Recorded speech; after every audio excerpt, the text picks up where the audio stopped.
Tu. Mau dengar tu? Dengar ah. Mok ni bukannya pekak, Alung. Bukannya tak kenal pok hang tu. Kalau kata kentut bukan kita je dengar. Orang kampung sebelah pun dengar ah. Sampai tak kira bulan puasa ke apa. Awak kalau bulan puasa pasal apa? Batal puasa. Ustaz mana yang duk ajak hang kalau kentut batal puasa? Dah lah bulan puasa kena tahan makan minum apa semua. Lepas tu nak kena tahan kentut pula. Habis semua orang dekat gemuk perut lepas ni. Kentut pelan-pelan sudah lah. Mampu hibik aku lah. Kentut pelan-pelan mana nak puas. Punya keras roti.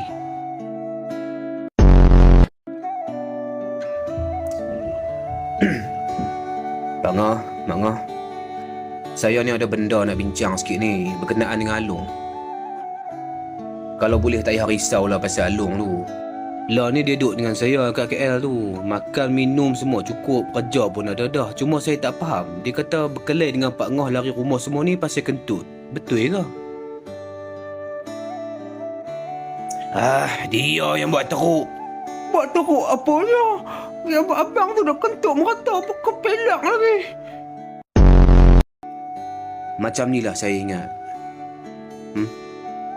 Kalau kata Pak Ngoh nak kentut, pastikan tengok dulu keadaan, tempat. Yang paling penting sekali timing tu, kena betul.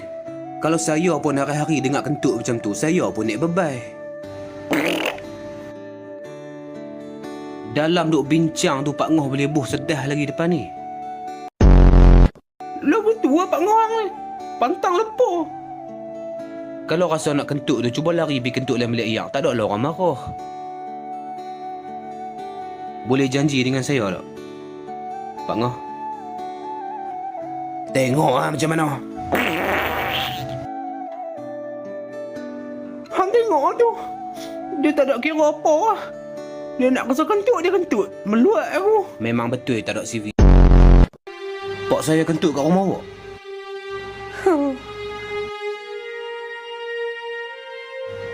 Memang dia tak kira apa. Kalau dia kentut pelan, tak apalah. Ni dia kentut kuat sangat. Takutlah dengar kentut macam tu. Sampai bergegak kayu koseng kat rumah tu. Hai, awak jumpa anak aku? Kami sembang-sembang Jaya. Hamba sembang konon.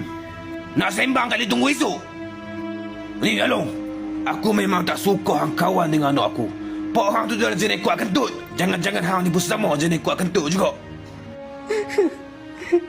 Tak, Ayah. Pak hang tu duk main rumah orang duk kentut. Apa punya pangai? Pakcik, yang duk kuat kentut tu pak saya tau, pakcik. Saya sendiri pun berkelahi dengan dia pasal kentut. Tahu? Pakcik jangan tuduh saya. Kalau Pak Hang perangai macam tu, hang pun sama lah. Sebab tu aku tak suka hang kawan dengan anak aku. Saya bukan jenis kuat kentut macam tu lah, makcik. Tanya anak makcik ni. Setakat kami duk jumpa ni, pernahkah saya kentut depan dia? Tanya. Time bercinta memanglah tak kentut. Nanti dah kahwin kentut sampai tak berhenti. Takkan sampai nak tumbuk pungkuk abang. Teruk sangat ke kentut abang? Kalau tak teruk, tak lari dah rumah si Alung tu. Yang tu pun tak boleh nak fikir. Saya ni tak apalah boleh sabar dengan abang. Allah Akbar. Ya tangga ni pun lah. Abang tu kentut. Sak-sak kentut. Sampai orang nak meluat dengar. Sampai lari rumah. Lah si anak abang.